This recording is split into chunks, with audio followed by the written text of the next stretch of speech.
Blessed is he that readeth, and they that hear the words of this prophecy, and keep those things that are written therein, for the time is at hand.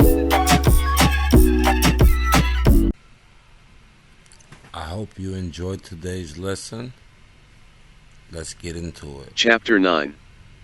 Concerning the afflictions that befell the Hebrews in Egypt, during 400 years. 16:1. Now it happened that the Egyptians grew delicate and lazy, as to pains, taking, and gave themselves up to other pleasures, and in particular to the love of gain. They also became very ill, affected towards the Hebrews, as touched with envy at their prosperity. For when they saw how the nation of the Israelites flourished, and were become eminent already in plenty of wealth, which they had acquired by their virtue and natural love of labor, they thought their increase was to their own detriment. And having, in length of time, forgotten the benefits they had received from Joseph, particularly the crown being now come into another family, they became very abusive to the Israelites, and contrived many ways of afflicting them, for they enjoined them to cut a great number of channels for the river, and to build walls for their cities and ramparts, that they might restrain the river, and hinder its waters from stagnating, upon its running over its own banks. They set them also to build pyramids. 17 And by all this wore them out, and forced them to learn all sorts of mechanical arts, and to accustom themselves to hard labor. And 400 years did they spend under these afflictions, for they strove one against the other which should get the mastery, the Egyptians desiring to destroy the Israelites by these labors, and the Israelites desiring to hold out to the end under them. 2. While the affairs of the Hebrews were in this condition, there was this occasion offered itself to the Egyptians, which made them more solicitous for the extinction of our nation. One of those sacred scribes, 18, who are very sagacious in foretelling future events, truly told the king, that about this time there would a child be born to the Israelites, who, if he were reared, would bring the Egyptian dominion low, and would raise the Israelites, that he would excel all men in virtue, and obtain a glory that would be remembered through all ages.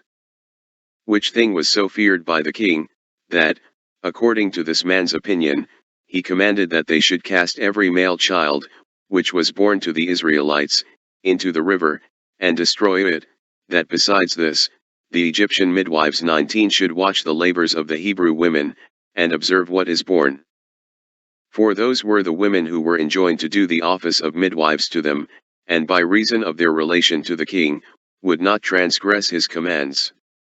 He enjoined also, that if any parents should disobey him, and venture to save their male children alive, 20 they and their families should be destroyed. This was a severe affliction indeed to those that suffered it, not only as they were deprived of their sons, and while they were the parents themselves, they were obliged to be subservient to the destruction of their own children, but as it was to be supposed to tend to the extirpation of their nation, while upon the destruction of their children, and their own gradual dissolution, the calamity would become very hard and inconsolable to them. And this was the ill state they were in. But no one can be too hard for the purpose of God, though he contrive 10,000 subtle devices for that end, for this child, whom the sacred scribe foretold, was brought up and concealed from the observers appointed by the king, and he that foretold him did not mistake in the consequences of his preservation, which were brought to pass after the manner following. 3. A man whose name was Amram, one of the nobler sort of the Hebrews, was afraid for his whole nation, lest it should fail, by the want of young men to be brought up hereafter, and was very uneasy at it, his wife being then with child, and he knew not what to do. Hereupon he betook himself to prayer to God, and entreated him to have compassion on those men who had no wise transgressed the laws of his worship, and to afford them deliverance from the miseries they at that time endured, and to render abortive their enemies' hopes of the destruction of their nation. Accordingly God had mercy on him, and was moved by his supplication. He stood by him in his sleep, and exhorted him not to despair of his future favors. He said further, that he did not forget their piety towards him, and would always reward them for it, as he had formerly granted his favor. to their forefathers, and made them increase from a few to so great a multitude. He put him in mind, that when Abraham was come alone out of Mesopotamia into Canaan, he had been made happy, not only in other respects, but that when his wife was at first barren, she was afterwards by him enabled to conceive seed, and bear him sons. That he left to Ismael and to his posterity the country of Arabia, as also to his sons by Keturah, Troglodytis, and to Isaac, Canaan. That by my assistance, said he did great exploits in war, which, unless you be yourselves impious, you must still remember. As for Jacob, he became well known to strangers also, by the greatness of that prosperity in which he lived, and left to his sons, who came into Egypt with no more than 70 souls, while you are now become above 600,000. Know therefore that I shall provide for you all in common what is for your good, and particularly for thyself what shall make thee famous, for that child, out of dread of whose nativity the Egyptians have doomed the Israelite children to destruction, shall be this child of thine, and shall be concealed from those who watch to destroy him, and when he is brought up in a surprising way, he shall deliver the Hebrew nation from the distress they are under from the Egyptians. His memory shall be famous while the world lasts, and this not only among the Hebrews, but foreigners also, all which shall be the effect of my favor to thee, and to thy posterity. He shall also have such a brother, that he shall himself obtain my priesthood, and his posterity shall have it after him to the end of the world. 4. When the vision had informed him of these things, Amram awaked and told it to Jochebed who was his wife. And now the fear increased upon them on account of the prediction in Amram's dream, for they were under concern, not only for the child, but on account of the great happiness that was to come to him also.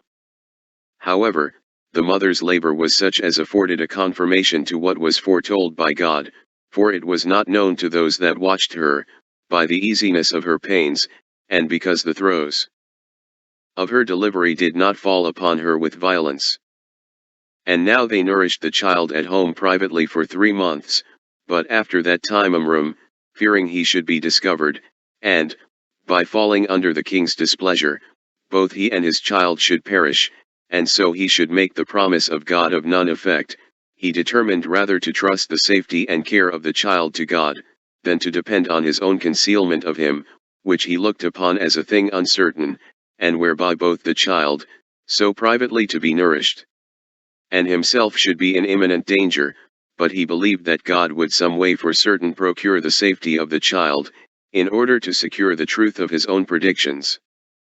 When they had thus determined, they made an ark of bulrushes, after the manner of a cradle, and of a bigness sufficient for an infant to be laid in, without being too straitened. They then daubed it over with slime, which would naturally keep out the water from entering between the bulrushes, and put the infant into it, and setting it afloat upon the river, they left its preservation to God, so the river received the child, and carried him along. But Miriam, the child's sister, passed along upon the bank over against him, as her mother had bid her, to see whither the ark would be carried, where God demonstrated that human wisdom was nothing, but that the Supreme Being is able to do whatsoever he pleases, that those who, in order to their own security, condemn others to destruction, and use great endeavors about it, fail of their purpose, but that others are in a surprising manner preserved, and obtain a prosperous condition. Almost from the very midst of their calamities, those, I mean, whose dangers arise by the appointment of God. And, indeed, such a providence was exercised in the case of this child, as showed the power of God. 5. Thermothes was the king's daughter. She was now diverting herself by the banks of the river, and seeing a cradle borne along by the current, she sent some that could swim, and bid them bring the cradle to her. When those that were sent on this errand came to her with the cradle, and she saw the little child, she was greatly in love with it, on account of its largeness and beauty, for God had taken such great care in the formation of Moses, that he caused him to be thought worthy of bringing up, and providing for, by all those that had taken the most fatal resolutions, on account of the dread of his nativity, for the destruction of the rest of the Hebrew nation. Thermothes bid them bring her a woman that might afford her breast to the child, yet would not the child admit of her breast, but turned away from it, and did the like to many other women. Now Miriam was by when this happened, not to appear to be there on purpose, but only as staying to see the child, and she said, It is in vain that thou, O queen, cryest for these women for the nourishing of the child, who are no way of kin to it, but still, if thou wilt order one of the Hebrew women to be brought, perhaps it may admit the breast of one of its own nation. Now since she seemed to speak well, Thermothes bid her procure such a one, and to bring one of those Hebrew women that gave suck. So when she had such authority given her, she came back and brought the mother, who was known to nobody there. And now the child gladly admitted the breast, and seemed to stick close to it, and so it was, that, at the queen's desire, the nursing of the child was entirely intrusted to the mother. 6. Hereupon it was that Thermothes imposed this name Moses upon him, from what had happened when he was put into the river, for the Egyptians call water by the name of Mo, and such as are saved out of it, by the name of Uses, so by putting these two words together, they imposed this name upon him. And he was, by the confession of all, according to God's prediction, as well for his greatness of mind as for his contempt of difficulties, the best of all the Hebrews, for Abraham was his ancestor of the 7th generation. For Moses was the son of Amram, who was the son of Koth, whose father Levi was the son of Jacob, who was the son of Isaac, who was the son of Abraham. Now, Moses's understanding became superior to his age, nay, far beyond that standard, and when he was taught, he discovered greater quickness of apprehension than was usual at his age, and his actions at that time promised greater, when he should come to the age of a man. God did also give him that tallness, when he was but 3 years old, as was wonderful. And as for his beauty, there was nobody so unpolite as, when they saw Moses, they were not greatly surprised at the beauty of his countenance, nay, it happened frequently, that those that met him as he was carried along the road, were obliged to turn again upon seeing the child, that they left what they were about, and stood still a great while to look on him, for the beauty of the child was so remarkable and natural to him on many accounts, that it detained the spectators, and made them stay longer to look upon him. 7. Thermothes therefore perceiving him to be so remarkable a child, adopted him for her son, having no child of her own. And when one time had carried Moses to her father, she showed him to him, and said she thought to make him her successor, if it should please God she should have no legitimate child of her own, and to him, I have brought up a child who is of a divine form, 21 and of a generous mind, and as I have received him from the bounty of the river, I thought proper to adopt him my son, and the heir of thy kingdom. And she had said this, she put the infant into her father's hands, so he took him, and hugged him to his breast, and on his daughter's account, in a pleasant way, put his diadem upon his head, but Moses threw it down to the ground, and, in a puerile mood, he wreathed it round, and trod upon his feet, which seemed to bring along with evil presage concerning the kingdom of Egypt. But when the sacred scribe saw this, he was the person who foretold that his nativity would the dominion of that kingdom lo, he made a violent attempt to kill him, and crying out in a frightful manner, he said, This, O king, this child is he of whom God foretold, that if we kill him we shall be in no danger. He himself affords an attestation to the prediction of the same thing, by his trampling upon thy government, and treading upon thy diadem. Take him, therefore, out of the way, and deliver the Egyptians from the fear they are in about him, and deprive the Hebrews of the hope they have of being encouraged by him. But Thermothes prevented him, and snatched the child away. And the king was not hasty to slay him, God himself, whose providence protected Moses, inclining the king to spare him. He was, therefore, educated with great care. So the Hebrews depended on him, and were of good hopes great things would be done by him, but the Egyptians were suspicious of what would follow such his education. Yet because, if Moses had been slain, there was no one, either Achan or adopted, that had any oracle on his side for pretending to the crown of Egypt, and likely to be of greater advantage to them, they abstained from killing him. Chapter 10. How Moses made war with the Ethiopians. 1. Moses, therefore, when he was born, and brought up in the foregoing manner, and came to the age of maturity, made his virtue manifest to the Egyptians, and showed that he was born for the bringing them down, and raising the Israelites. And the occasion he laid hold of was this: the Ethiopians, who are next neighbors to the Egyptians, made an inroad into their country, which they seized upon, and carried off the effects of the Egyptians, who, in their rage, fought against them, and revenged the affronts they had received from them, but being overcome in battle, some of them were slain, and the rest ran away in a shameful manner, and by that means saved themselves, whereupon the Ethiopians followed after them in the pursuit, and thinking that it would be a mark of cowardice if they did not subdue all Egypt, they went on to subdue the rest with greater vehemence, and when they had tasted the sweets of the country, they never left off the prosecution of the war, and as the nearest parts had not courage enough at first to fight with them, they proceeded as far as Memphis, and the sea itself, while not one of the cities was able to oppose them. The Egyptians, under this sad oppression, betook themselves to their oracles and prophecies, and when God had given them this counsel, to make use of Moses the Hebrew, and take his assistance, the king commanded his daughter to produce him, that he might be the general 22 of their army. Upon which, when she had made him swear he would do him no harm, she delivered him to the king, and supposed his assistance would be of great advantage to them. She withal reproached the priest, who, when they had before admonished the Egyptians to kill him, was not ashamed now to own their want of his help. 2.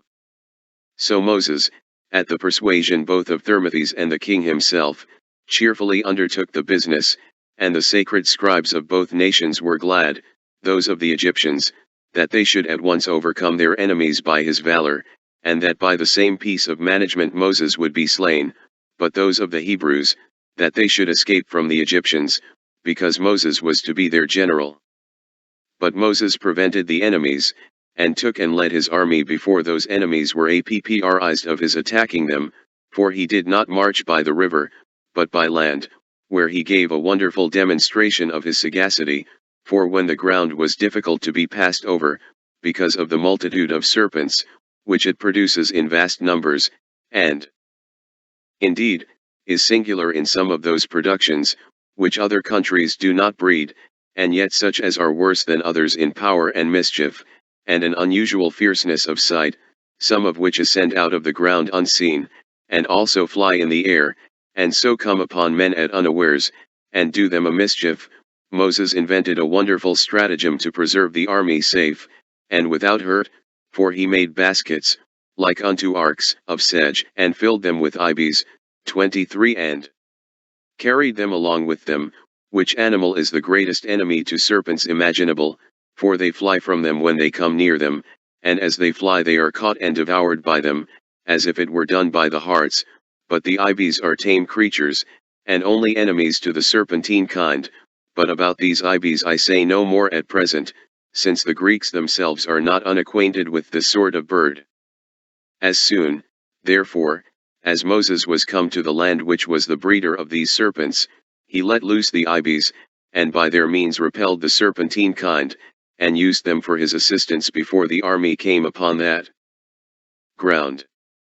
When he had therefore proceeded thus on his journey, he came upon the Ethiopians before they expected him, and, joining battle with them, he beat them, and deprived them of the hopes they had of success against the Egyptians, and went on in overthrowing their cities, and indeed made a great slaughter of these Ethiopians. Now when the Egyptian army had once tasted of this prosperous success, by the means of Moses, they did not slacken their diligence, insomuch that the Ethiopians were in danger of being reduced to slavery, and all sorts of destruction, and at length they retired to Saba, which was a royal city of Ethiopia, which Cambyses afterwards named Meroe, after the name of his own sister. The place was to be besieged with very great difficulty, since it was both encompassed by the Nile quite round, and the other rivers, Astapus and Astaboras, made it a very difficult thing for such as attempted to pass over them, for the city was situate in a retired place, and was inhabited after the manner of an island, being encompassed with a strong wall, and having the rivers to guard them from their enemies, and having great ramparts between the wall and the rivers, insomuch that when the waters come with the greatest violence, it can never be drowned, which ramparts make it next to impossible for even such as are gotten over the rivers to take the city. However, while Moses was uneasy at the armies lying idle, for the enemies durst not come to a battle, this accident happened. Darbus was the daughter of the king of the Ethiopians. She happened to see Moses as he led the army near the walls, and fought with great courage, and admiring the subtlety of his undertakings, and believing him to be the author of the Egyptians' success, when they had before despaired of recovering their liberty, and to be the occasion of the great danger the Ethiopians were in, when they had before boasted of their great achievements, she fell deeply in love with him, and upon the prevalency of that passion, sent to him the most faithful of all her servants to discourse with him about their marriage. He thereupon accepted the offer, on condition she would procure the delivering up of the city, and gave her the assurance of an oath to take her to his wife, and that when he had once taken possession of the city, he would not break his oath to her. No sooner was the agreement made, but it took effect immediately, and when Moses had cut off the Ethiopians, he gave thanks to God, and consummated his marriage, and led the Egyptians back to their own land. Chapter 11. How Moses fled out of Egypt into Midian. 1. Now the Egyptians, after they had been preserved by Moses, entertained a hatred to him, and were very eager in compassing their designs against him, as suspecting that he would take occasion, from his good success, to raise a sedition, and bring innovations into Egypt, and told the king he ought to be slain. The king had also some intentions of himself to the same purpose, and this as well out of envy at his glorious expedition at the head of his army, as out of fear of being brought low by him and being instigated by the sacred scribes. He was ready to undertake to kill Moses, but when he had learned beforehand what plots there were against him, he went away privately, and because the public roads were watched, he took his flight through the deserts, and where his enemies could not suspect. He would travel, and, though he was destitute of food, he went on, and despised that difficulty courageously, and when he came to the city Midian, which lay upon the Red Sea, and was so denominated from one of Abraham's sons by Keturah, he sat upon a certain well, and rested himself there after his laborious journey, and the affliction he had been in. It was not far from the city, and the time of the day was noon, where he had an occasion offered him by the custom of the country of doing what recommended his virtue, and afforded him an opportunity of bettering his circumstances. 2. For that country having but little water, the shepherds used to seize on the wells before others came, lest their flocks should want water, and lest it should be spent by others before they came. There were now come, therefore, to this well 7 sisters that were virgins, the daughters of Raguel, a priest, and one thought worthy by the people of the country of great honor. These virgins, who took care of their father's flocks, which sort of work it was customary and very familiar for women to do in the country of the troglodytes, they came first of all, and drew water out of the well in a quantity sufficient for their flocks, into troughs, which were made for the reception of that water. But when the shepherds came upon the maidens, and drove them away, that they might have the command of the water themselves, Moses, thinking it would be a terrible reproach upon him if he overlooked the young women under unjust oppression, and should suffer the violence of the men to prevail over the right of the maidens, he drove away the men, who had a mind to more than their share, and afforded a proper assistance to the women, who, when they had received such a benefit from him, came to their father, and told him how they had been affronted by the shepherds, and assisted by a stranger, and entreated that he would not let this generous action be done in vain, nor go without a reward. Now the father took it well from his daughters that they were so desirous to reward their benefactor, and bid them bring Moses into his presence, that he might be rewarded as he deserved. And when Moses came, he told him what testimony his daughters bare to him, that he had assisted them, and that, as he admired him for his virtue, he said that Moses had bestowed such his assistance on persons not insensible of benefits, but where they were both able and willing to return the kindness, and even to exceed the measure of his generosity. So he made him his son, and gave him one of his daughters in marriage, and appointed him to be the guardian and superintendent over his cattle, for of old, all the wealth of the barbarians was in those cattle. Chapter 12. Concerning the burning bush and the rod of Moses. 1. Now Moses, when he had obtained the favor of Jethro, for that was one of the names of Raguel, stayed there and fed his flock, but some time afterward, taking his station at the mountain called Sinai, he drove his flocks thither to feed them. Now this is the highest of all the mountains thereabout, and the best for pasturage, the herbage being there good, and it had not been before fed upon, because of the opinion men had that God dwelt there, the shepherds not daring to ascend up to it. And here it was that a wonderful prodigy happened to Moses, for a fire fed upon a thorn bush, yet did the green leaves and the flowers continue untouched, and the fire did not at all consume the fruit branches, although the flame was great and fierce.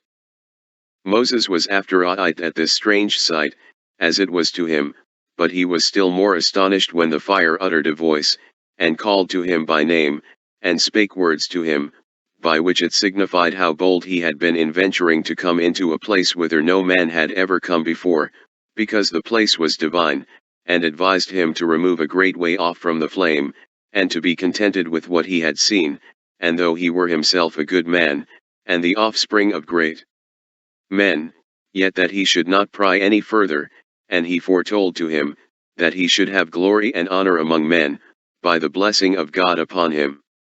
He also commanded him to go away thence with confidence to Egypt, in order to his being the commander and conductor of the body of the Hebrews, and to his delivering his own people from the injuries they suffered there, for, said God, they shall inhabit this happy land which your forefather Abraham inhabited, and shall have the enjoyment of all good things. But still he enjoined them, when he brought the Hebrews out of the land of Egypt, to come to that place, and to offer sacrifices of thanksgiving there. Such were the divine oracles which were delivered out of the fire. 2.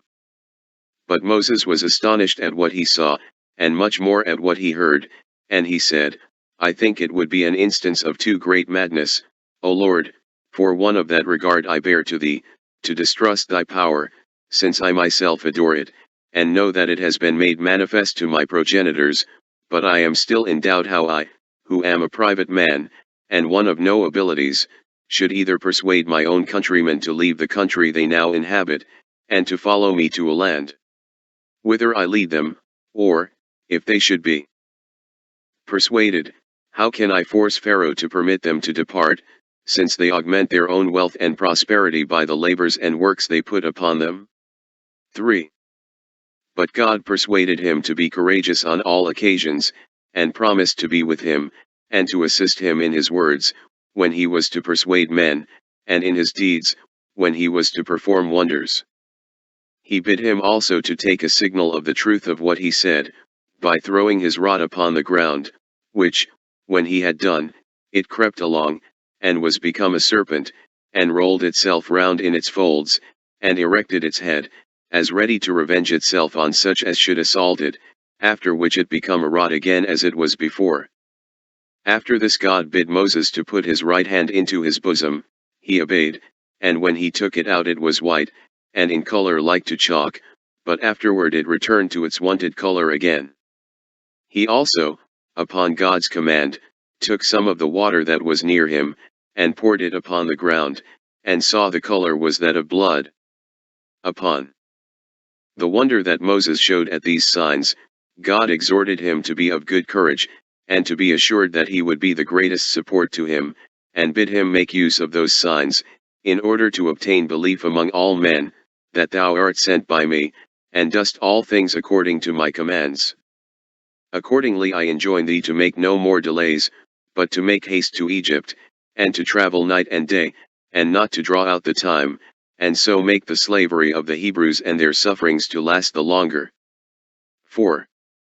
Moses, having now seen and heard these wonders that assured him of the truth of these promises of God, had no room left him to disbelieve them.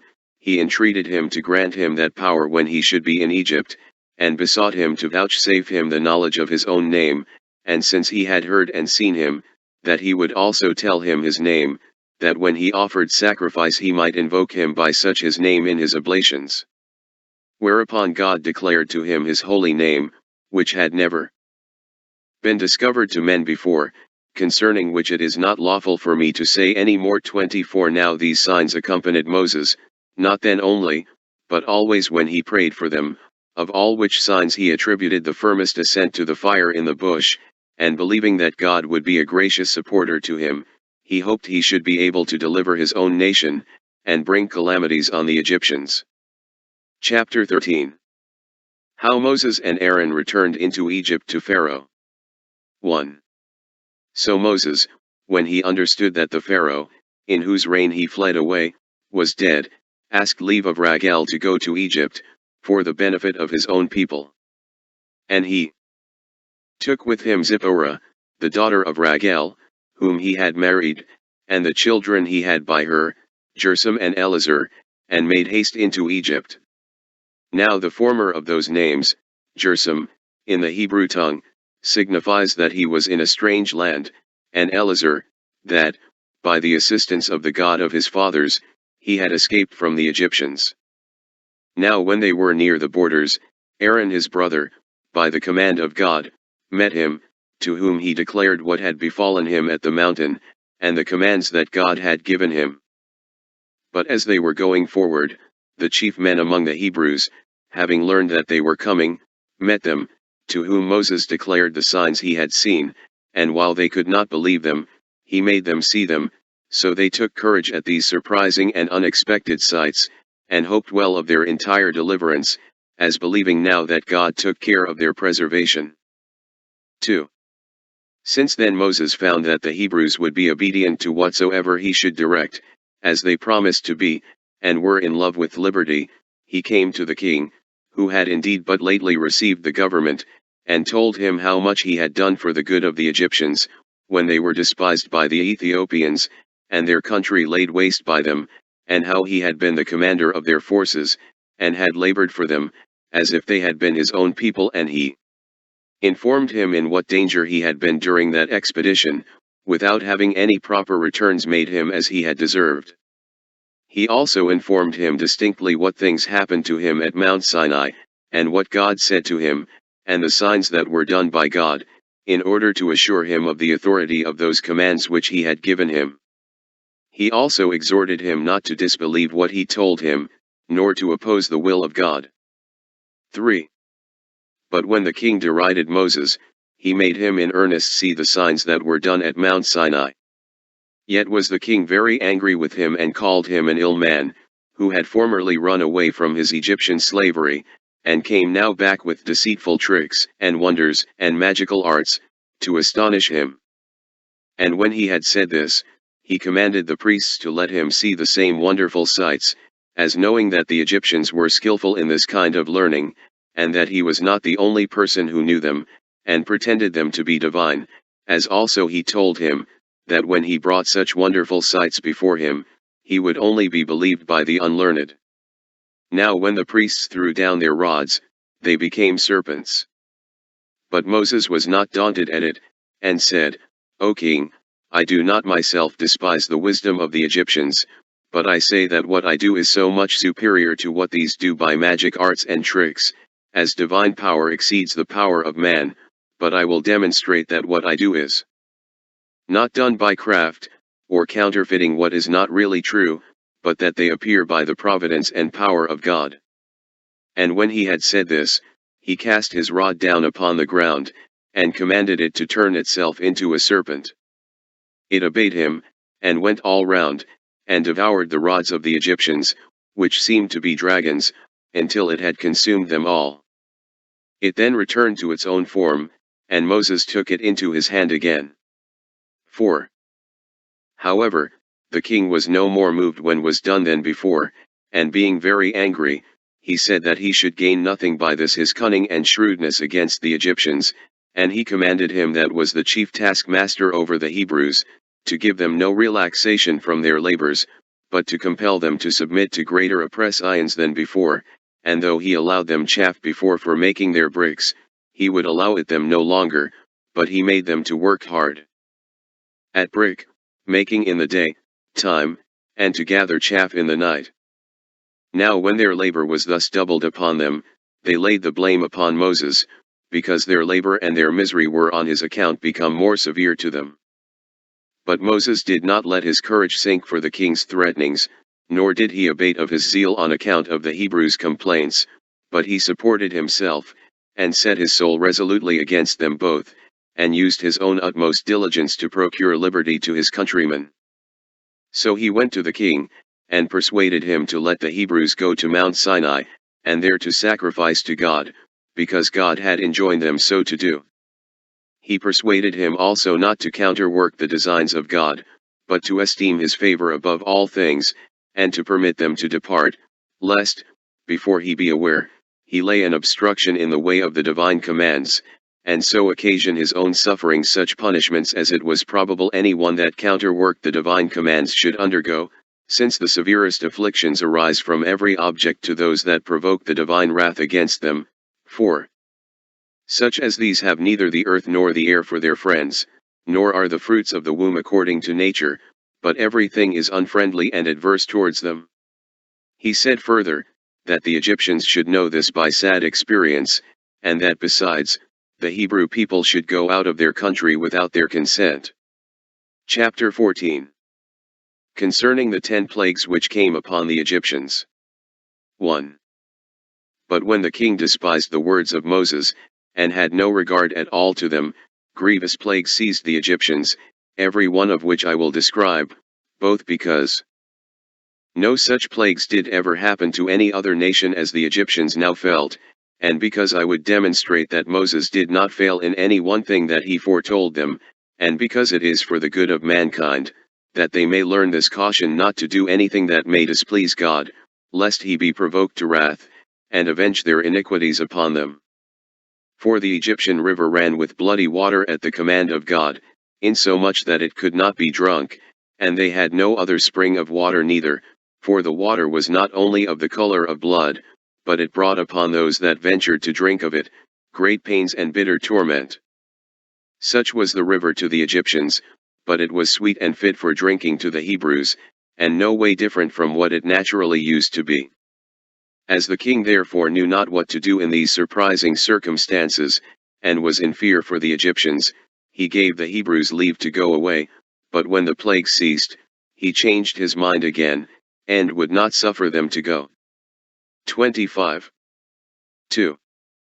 But when God saw that he was ungrateful, and upon the ceasing of this calamity would not grow wiser, he sent another plague upon the Egyptians.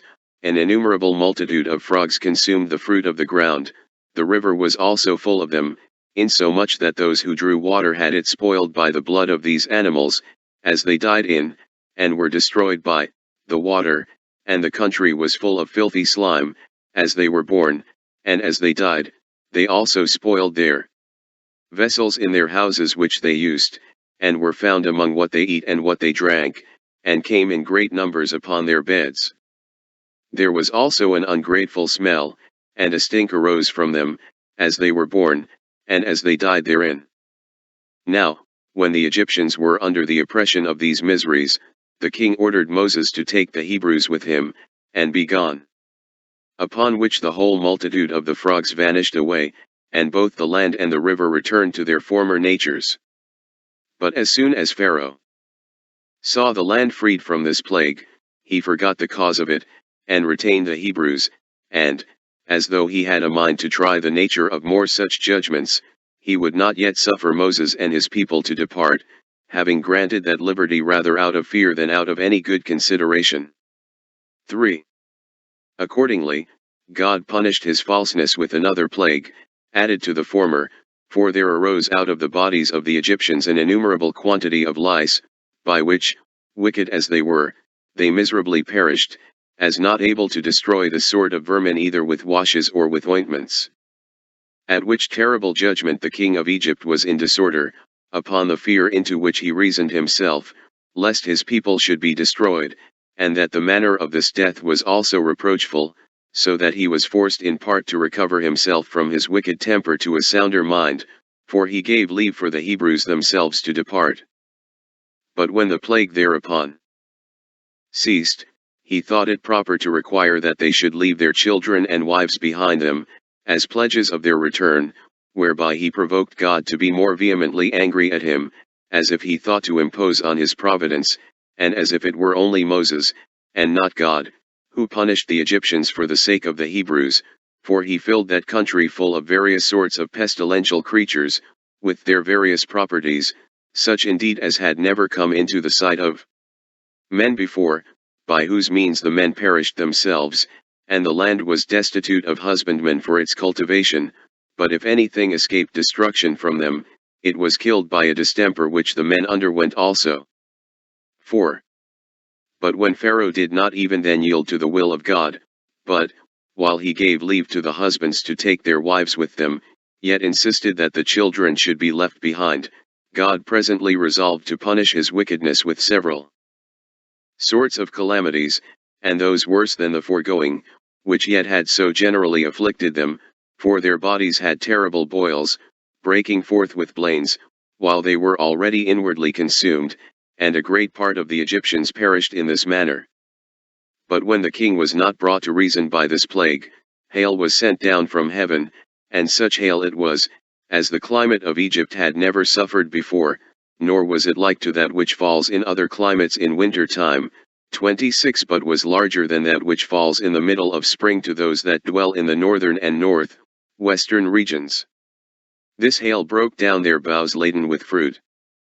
After this a tribe of locusts consumed the seed which was not hurt by the hail, so that to the Egyptians all hopes of the future fruits of the ground were entirely lost. 5. One would think the forementioned calamities might have been sufficient for one that was only foolish, without wickedness, to make him wise, and to make him sensible. What was for his advantage? But Pharaoh, led not so much by his folly as by his wickedness, even when he saw the cause of his miseries, he still contested with God, and willfully deserted the cause of virtue, so he bid Moses take the Hebrews away, with their wives and children, to leave their cattle behind, since their own cattle were destroyed. But when Moses said that what he desired was unjust, since they were obliged to offer sacrifices to God of those cattle, and the time being prolonged on this account, a thick darkness, without the least light, spread itself over the Egyptians, whereby their sight being obstructed, and their breathing hindered by the thickness of the air, they died miserably, and under a terror lest they should be swallowed up by the dark cloud. Besides this, when the darkness, after 3 days and as many nights, was dissipated, and when Pharaoh did not still repent and let the Hebrews go, Moses came to him and said, How long wilt thou be disobedient to the command of God? For he enjoins thee to let the Hebrews go, nor is there any other way of being freed from the calamities are under, unless you do so. But the king, angry at what he said, and threatened to cut off his head if he came any more to trouble him these matters. Hereupon Moses said he not speak to him any more about them, for he himself, together with the principal men among the Egyptians, should desire the Hebrews away. So when Moses had said this, he his way. 6.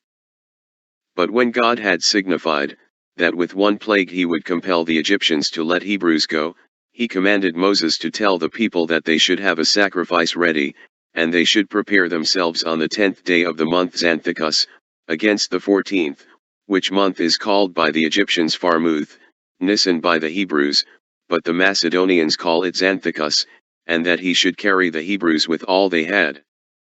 Accordingly, he having got the Hebrews ready for their departure, and having sorted the people into tribes, he kept them together in one place, but when the 14th day was come, and all were ready to depart, they offered the sacrifice, and purified their houses with the blood, using bunches of hyssop for that purpose, and when they had supped, they burnt the remainder of the flesh, as just ready to depart.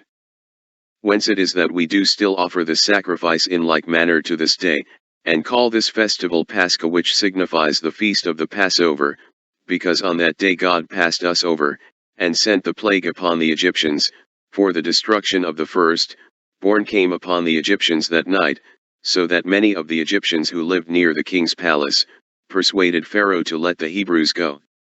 Accordingly he called for Moses, and bid them be gone, as supposing that if once the Hebrews were gone out of the country, Egypt should be freed from its miseries. They also honored the Hebrews with gifts, 27 some, in order to get them to depart quickly, and others on account of their neighborhood, and the friendship they had with them. Chapter 15. How the Hebrews under the conduct of Moses left Egypt. 1. So the Hebrews went out of Egypt, while the Egyptians wept, and repented that they had treated them so hardly. Now they took their journey by Letopolis, a place at that time deserted, but where Babylon was built afterwards, when Cambyses laid Egypt waste.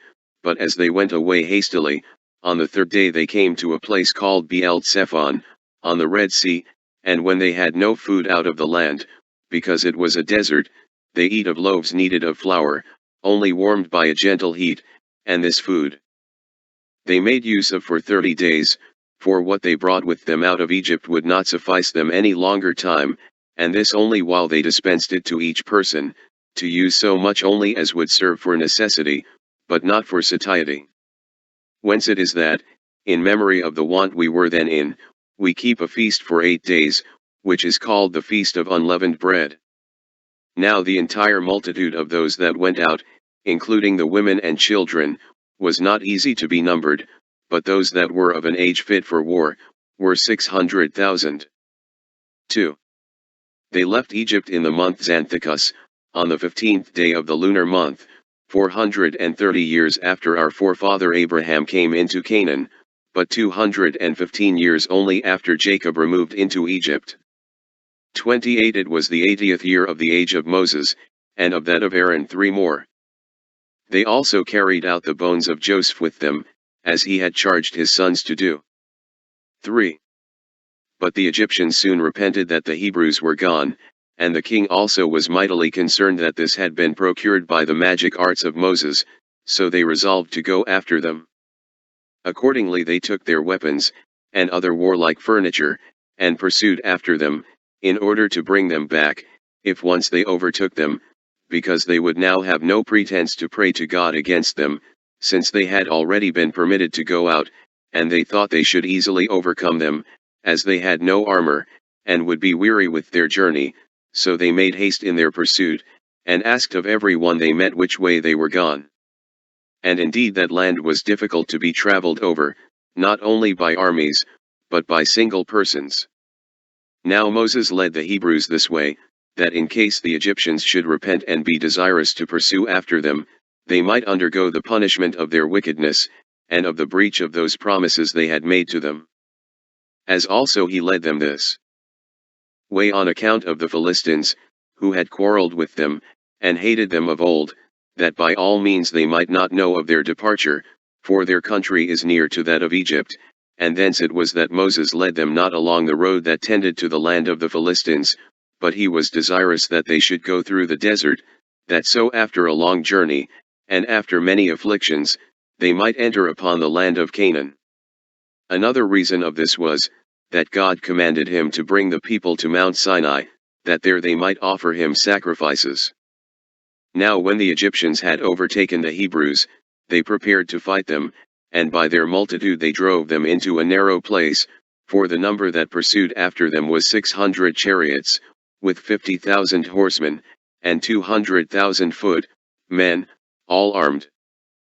They also seized on the passages by which they imagined the Hebrews might fly, shutting them up 29 between inaccessible precipices and the sea, for there was on each side a ridge of mountains that terminated at the sea, which were impassable by reason of their roughness, and obstructed their flight, Wherefore they there pressed upon the Hebrews with their army, where the ridges of the mountains were closed with the sea, which army they placed at the chops of the mountains, that so they might deprive them of any passage into the plain. 4. When the Hebrews, therefore, were neither able to bear up, being thus, as it were, besieged, because they wanted provisions, nor saw any possible way of escaping, and if they should have thought of fighting, they had no weapons, they expected a universal destruction, unless they delivered themselves up to the Egyptians. So they laid the blame on Moses, and forgot all the signs that had been wrought by God for the recovery of their freedom, and this so far, that their incredulity prompted them to throw stones at the prophet, while he encouraged them and promised them deliverance, and they resolved that they would deliver themselves up to the Egyptians. So there was sorrow and lamentation among the women and children, who had nothing but destruction before their eyes, while they were encompassed with mountains, the sea, and their enemies, and discerned no way of flying from them. 5. But Moses, though the multitude looked fiercely at him, did not, however, give over the care of them, but despised all dangers, out of his trust in God, who, as he had afforded them the several steps already taken for the recovery of their liberty, which he had foretold them, would not now suffer them to be subdued by their enemies, to be either made slaves or be slain by them, and, standing in midst of them, he said, It is not just of us to distrust even men, when they have hitherto well managed our affairs, as if they would not be the same hereafter, but it is no better than madness, at this time to despair of the providence of God, by whose power all those things have been performed he promised, when you expected no such things, I mean all that I have been concerned in for deliverance and escape from slavery. Nay, when we are in the utmost distress, as you see we ought rather to hope that God will succor us, by whose operation it is that we are now this narrow place, that he may out of such difficulties as are otherwise insurmountable and out of which neither you nor your enemies expect you can be delivered, and may at once demonstrate his own power and his providence over us. Nor does God use to give his help in small difficulties to those whom he favors, but in such cases where no one can see how any hope in man can better their condition. Depend, therefore, upon such a protector as is able to make small things great, and to show that this mighty force against you is nothing but weakness, and be not affrighted at the Egyptian army, nor do you despair of being preserved, because the sea before, and the mountains behind, afford you no opportunity for flying, for even these mountains, if God so please, may be made plain ground for you, and the sea become dry land. Chapter 16. How the sea was divided asunder for the Hebrews, when they were pursued by the Egyptians, and so gave them an opportunity of escaping from them. 1. When Moses had said this, he led them to the sea, while the Egyptians looked on, for they were within sight. Now these were so distressed by the toil of their pursuit, that they thought proper to put off fighting till the next day.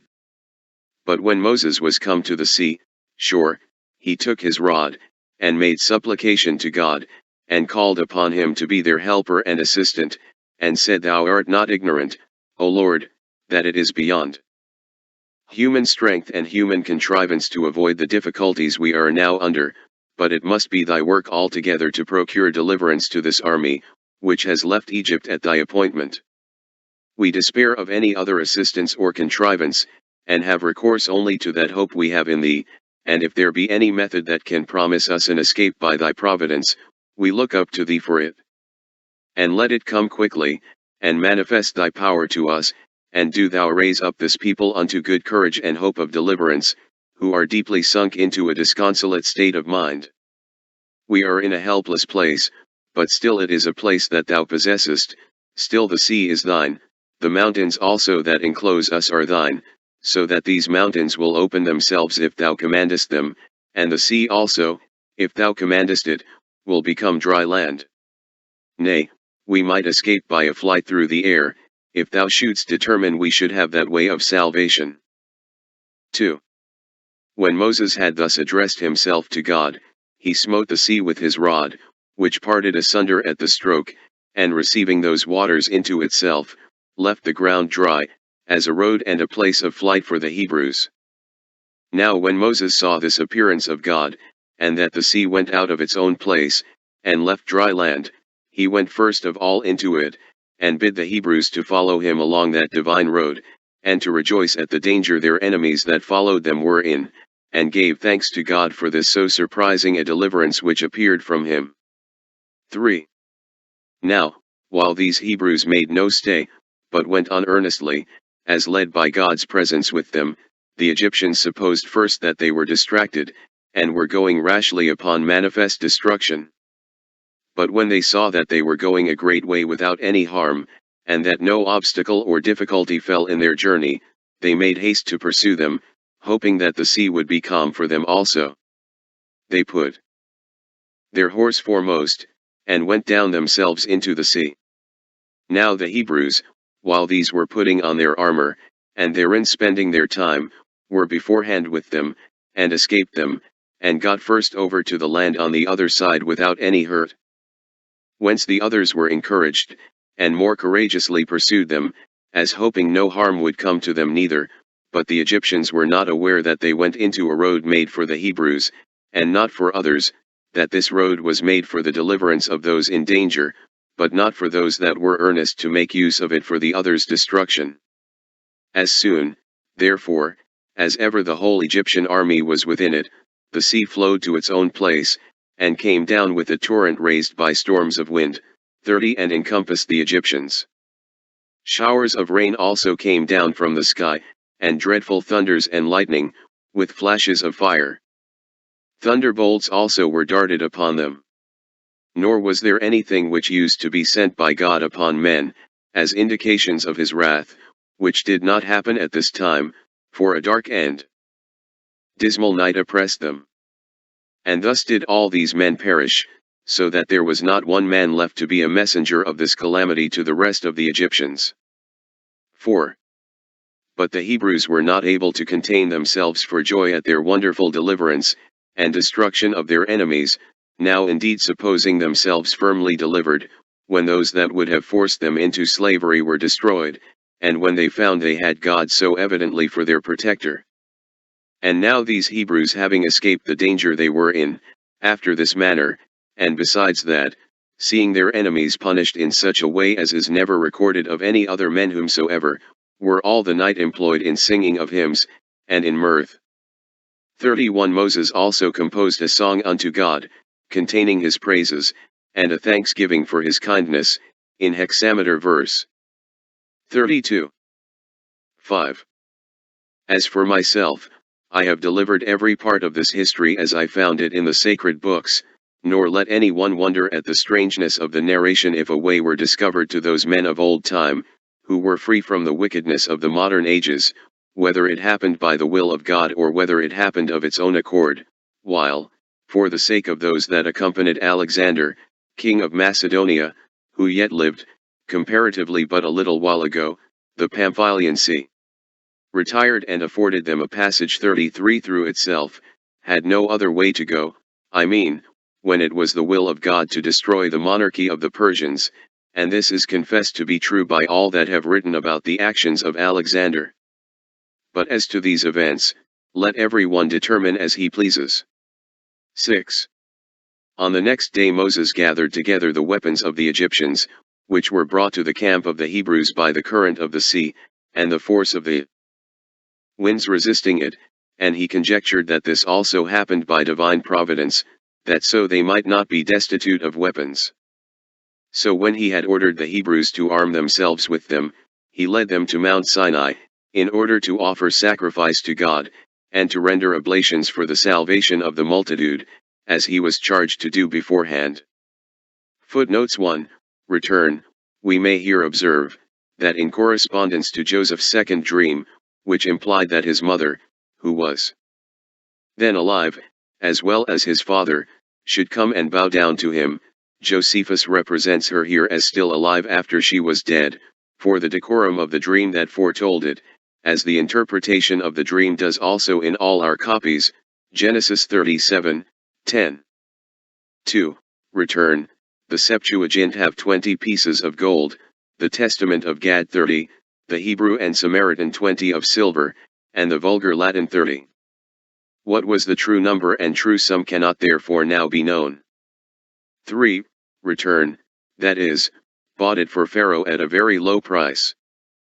4.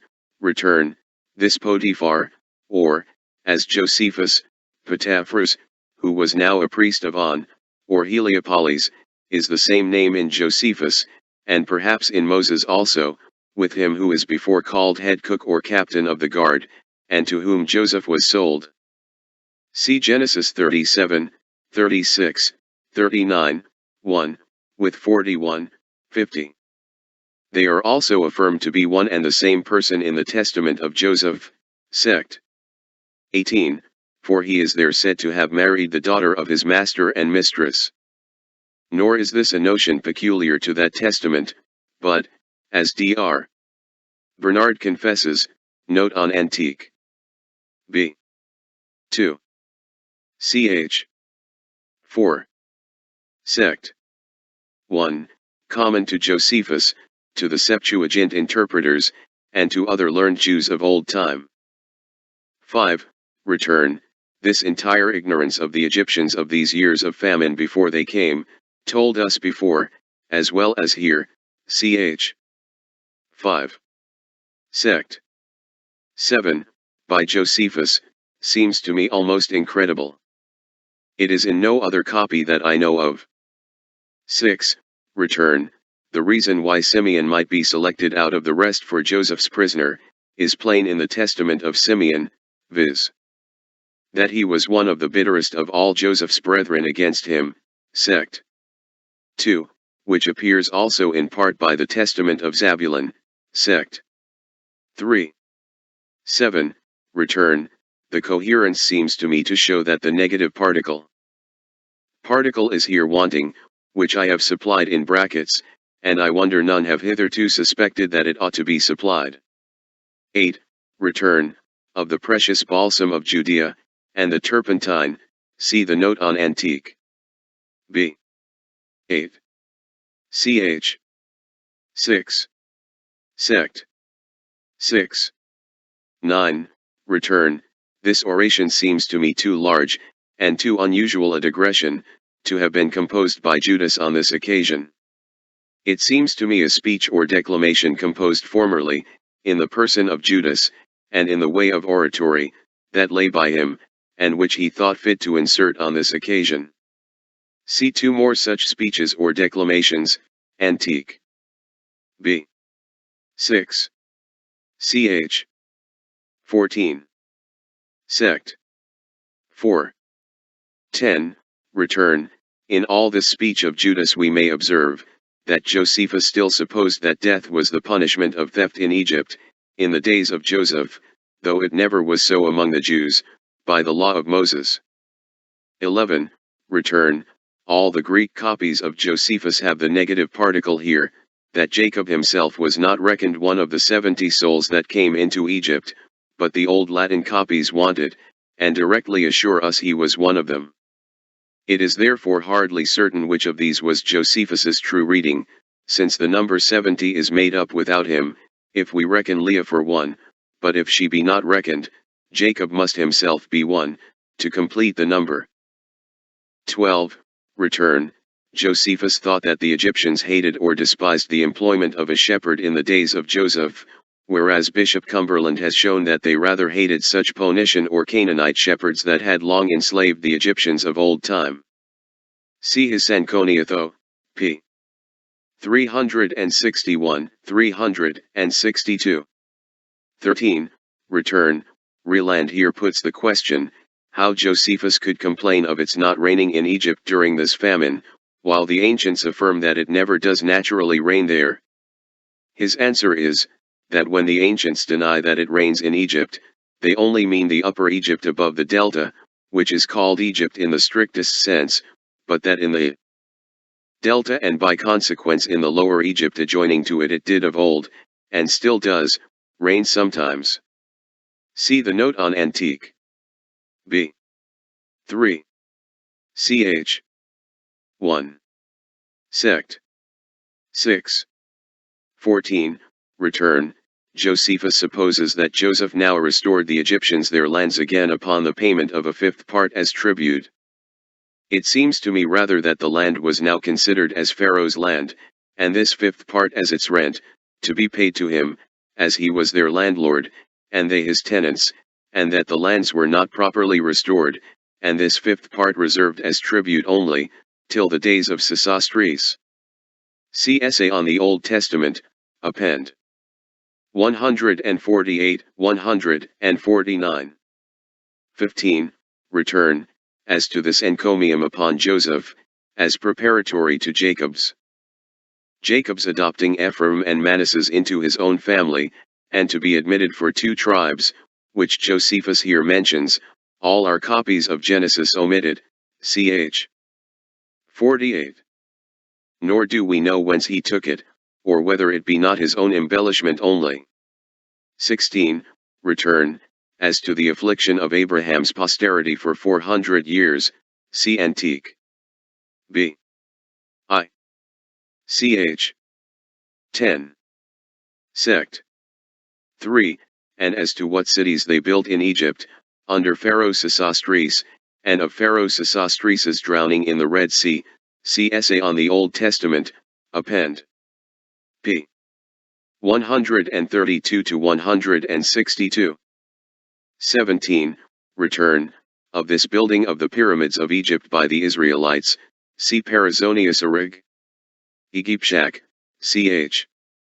21. It is not impossible. They might build one or more of the small ones, but the larger ones seem much later.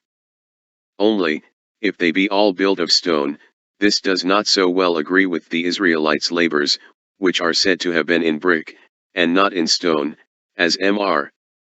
Sandys observes in his Travels. p. 127, 128.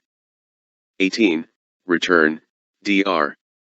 Bernard informs us here, that instead of the single priest or prophet of the Egyptians, without a name in Josephus, the Targum of Jonathan names the 2 famous antagonists of Moses, Yanez and Jambres. Nor is it at all unlikely that it might be one of these who foreboded so much misery to the Egyptians, and so much happiness to the Israelites, from the rearing of Moses. 19. Return, Josephus is clear that these midwives were Egyptians, and not Israelites, as in our other copies, which is very probable, it being not easily to be supposed that Pharaoh could trust the Israelite midwives to execute so barbarous a command against their own nation. Consult, therefore, and correct hence our ordinary copies, Exodus 1, 15, 22. And, indeed, Josephus seems to have had much completer copies of the Pentateuch, or other authentic records now lost, about the birth and actions of Moses, than either our Hebrew, Samaritan, or Greek Bibles afford us, which enabled him to be so large and particular about him. 20. Return, of this grandfather of Sesostris, Ramesses the Great, who slew the Israelite infants, and of the inscription on his obelisk, containing, in my opinion, one of the oldest records of mankind, see Essay on the Old Test. Append. p. 139, 145, 147, 217 to 220. 21. Return, what Josephus here says of the beauty of Moses, that he was of a divine form, is very like what St. Stephen says of the same beauty, that Moses was beautiful in the sight of Acts 7, 20. 22. Return, this history of Moses, as general of the Egyptians against the Ethiopians, is wholly omitted in our Bibles, but is thus by Irenaeus, from Josephus, and that soon after his own age, Josephus says, that when Moses was nourished in the palace, he was appointed general of the army against the Ethiopians, and conquered them, when he married that king's daughter, because, out of her affection for him, she delivered the city up to him. See the fragments of Irenaeus, A.P. Edit. Grab. p. 472. Nor perhaps did St. Stephen referred to anything else when he said of Moses, before he was sent by God to the Israelites, that he was not only learned in all the wisdom of the Egyptians, but was also mighty in words and in deeds. Acts 7, 22. 23. Return. Pliny speaks of these birds called ibis, and says, the Egyptians invoked them against the serpents, hist. Nat. B. X. Ch. 28. Strabo speaks of this island Miro, and these rivers. Astapus and Astaboras, b. 16. p. 771, 786, and b. 17. p. 82. 24. Return. This superstitious fear of discovering the name with 4 letters, which of late we have been used falsely to pronounce Jehovah, but seems to have been originally pronounced Jah, or Jeho, is never, I think, heard of till this passage of Josephus, and this superstition, in not pronouncing that name, has continued among the rabbinical Jews to this day, though whether the Samaritans and Karaites observed it so early, does not appear. Josephus also durst not set down the very words of the 10 Commandments, as we shall see hereafter. Antique. b. 3. Ch. 5. Sect. 4, which superstitious silence I think has yet not been continued even by the rabbins. It is, however, no doubt but both these cautious concealments were taught Josephus by the Pharisees, a body of men at once very wicked and very superstitious. 25. Return. Of this judicial hardening the hearts and blinding the eyes of wicked men, or infatuating them, as a just punishment for their other willful sins, to their own destruction, see the note on Antique. b. 7. Ch. 9. Sect. 6. 26. Return. As to this winter or spring hail near Egypt and Judea, see the like on thunder and lightning there, in the note on Antique. b. 6. Ch. 5. Sect. 6. 27. Return. These large presents made to the Israelites, of vessels of and vessels of gold, and raiment, were, as Josephus truly calls them, gifts really given them, not lent them, as our English falsely renders them. They were spoils required, not of them. Genesis 15, 14, Exodus 3, 22, 11, 2, Psalm 105, 37, as the same version falsely renders the Hebrew word Exodus 12, 35, 36. God had ordered the Jews to demand these as their pay and reward, during their long and bitter slavery in Egypt, as atonements for the lives of the Egyptians, and as the condition of the Jews' departure, and of the Egyptians' deliverance from these terrible judgments, which, had they not now ceased, they had soon been all dead men, as they themselves confess. Ch. 12. 33. Nor was there any sense in borrowing or lending, when the Israelites were finally departing out of the land forever. 28. Return. Why our Masoretic copy so groundlessly abridges this account in Exodus 12, 40, as to ascribe 430 years to the sole peregrination of the Israelites in Egypt, when it is clear even by that Masoretic chronology elsewhere, as well as from the express text itself, in the Samaritan, Septuagint, and Josephus, that they sojourned in Egypt but half that time, and that by consequence, the other half of their peregrination was in the land of Canaan, before they came into Egypt, is hard to say. See Essay on the Old Testament, p.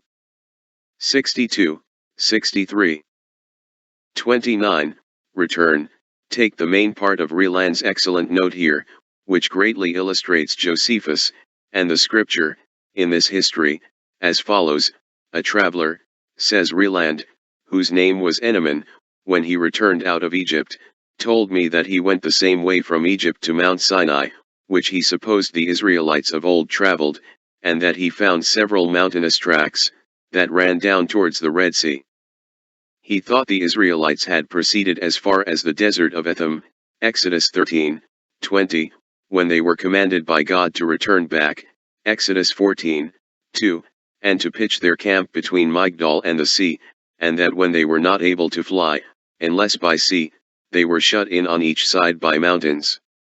He also thought we might evidently learn hence, how it might be said that the Israelites were in Etham before they went over the sea, and yet might be said to have come into Etham after they had passed over the sea also. Besides, he gave me an account how he passed over a river in a boat near the city Suez, which he says must needs be the Herapolia of the ancients, since that city could not be situate anywhere else in that neighborhood. As to the famous passage produced here by Dr. Bernard, out of Herodotus, as the most ancient heathen testimony of the Israelites coming from the Red Sea into Palestine, Bishop Cumberland has shown that it belongs to the old Canaanite or Phoenician shepherds, and their retiring out of Egypt into Canaan or Phoenicia, long before the days of Moses. Sanconiatho, p. 374, NC 30, return, of these storms of wind, thunder, and lightning, at this drowning of Pharaoh's army, almost wanting in our copies of Exodus, but fully extant in that of David, Psalm 77, 16-18, and in that of Josephus here, see Essay on the Old Test. Append. p. 15,1, 155. 31, return, what some have here objected against this passage of the Israelites over the Red Sea, in this one night, from the common maps, viz. That this sea being here about 30 miles broad, so great an army could not pass over it in so short a time, is a great mistake. Mons. Thevenot, an authentic eye-witness, informs us, that this sea, for about 5 days' journey, is nowhere more than about 8 or 9 miles. Over, cross, and in one place but 4 or 5 miles, according to Delisle's map, which is made from the best travelers themselves, and not copied from others. What has been further objected against this passage of the Israelites, and drowning of the Egyptians, being miraculous also, viz. That Moses might carry the Israelites over at a low tide without any miracle, while yet the Egyptians, not knowing the tide so well as he, might be drowned upon the return of the tide, is a strange story indeed. That Moses, who never had lived here, should know the quantity and time of the flux and reflux of the Red Sea better than the Egyptians themselves in its neighborhood. Yet does Artapanus, an ancient heathen historian, inform us, that this was what the more ignorant Memphites, who lived at a great distance, pretended, though he confesses, that the more learned Heliopolitans, who lived much nearer, owned the destruction of the Egyptians, and the deliverance of the Israelites, to have been miraculous, and De Castro, a mathematician, who surveyed the sea with great exactness, informs us, that there is no great flux or reflux in this part of the Red Sea, to give a color to this hypothesis, nay, that at the elevation of the tide there is little above half the height of a man. See Essay on the Old Test. Append. p. 239, 240. So vain and groundless are these and the like evasions and subterfuges of our modern sceptics and unbelievers, and so certainly do thorough inquiries and authentic evidence disprove and confute such evasions and subterfuges upon all occasions. 32. Return, what that hexameter verse, in which Moses's triumphant song is here said to be written, distinctly means, our present ignorance of the old Hebrew meter or measure will not let us determine. Nor does it appear to me certain that even Josephus himself had a distinct notion of it, though he speaks of several sort of that meter or measure, both here and elsewhere. Antique. B. 4. Ch. 8. Sect. 44, and B. 7. Ch. 12. Sect. 3. 33, return, take here the original passages of the 4 old authors that still remain, as to this transit of Alexander the Great over the Pamphylian Sea, I mean, of Callis thence, Strabeu, Orion, and Appian. As to Callisthence, who himself accompanied Alexander in this expedition, Josephus, in his notes on the Third Iliad of Homer, as Dr. Bernard here informs us, says, that this Callisthence wrote how the Pamphylian Sea did not only open a passage for Alexander, but, by rising and did pay him homage as its king. Strabos is this geography. B. 14. p. 666, now about Phos Elis is that narrow passage, by the sea side, through which his army. There is a mountain called Climax, adjoins to the Sea of Pamphylia, leaving a narrow passage on the shore, which, in calm weather, is bare, so as to be passable by travelers, but when the sea overflows, it is covered to a great degree by the waves. Now then, the ascent by the mountains being roundabout and steep, in still weather they make use of the road along the coast. But Alexander fell into the winter season, and committing himself chiefly to fortune, he marched on before the waves retired, and so it happened that were a whole day in journeying over it, and were under water up to the navel. Orion's account is this b. I. p. 72, 73, Alexander removed from Phos Elis, he sent some part his army over the mountains to Perga, which road the Thracians showed him. A difficult way it was, but short. He himself conducted those that were with him by the sea shore. This road is impassable at any other time than when the north wind blows, but if the south wind prevail, there is no passing by the shore. Now at this time, after strong south winds, a north wind blew, and that not without the divine providence, as both he and they that were with him supposed, and afforded him an easy and quick passage. Appian, when he compares Caesar and Alexander together, de Bell. Civil. B. 2. p. 522, says, that they both depended on their boldness and fortune, as much as on their skill in war. As an instance of which, Alexander journeyed over a country without water, in the heat of summer, to the oracle of Jupiter Hammon, and quickly passed over the Bay of Pamphylia, when, by divine providence, the sea was cut off, thus providence restraining the sea on his account, as it had sent him rain when he traveled over the desert. N. B. Since, in the days of Josephus, as he assures us, all the more numerous original historians of Alexander gave the account he has here set down, as to the providential going back of the waters of the Pamphylian Sea, when he was going with his army to destroy the Persian monarchy, which the named authors now remaining fully confirm, it is without all just foundation that Josephus is here blamed by some late writers for quoting those ancient authors upon the present occasion, nor can the reflections of Plutarch, or any other author later than Josephus, be in the least here alleged to contradict him. Josephus went by all the evidence he then had, and that evidence of the most authentic sort also. So that whatever the moderns may think of the thing itself, there is hence not the least color for finding fault with Josephus. He would rather have been much to blame had he omitted these quotations. Book 3. Containing the interval of 2 years. From the Exodus out of Egypt, to the rejection of that generation. Chapter 1.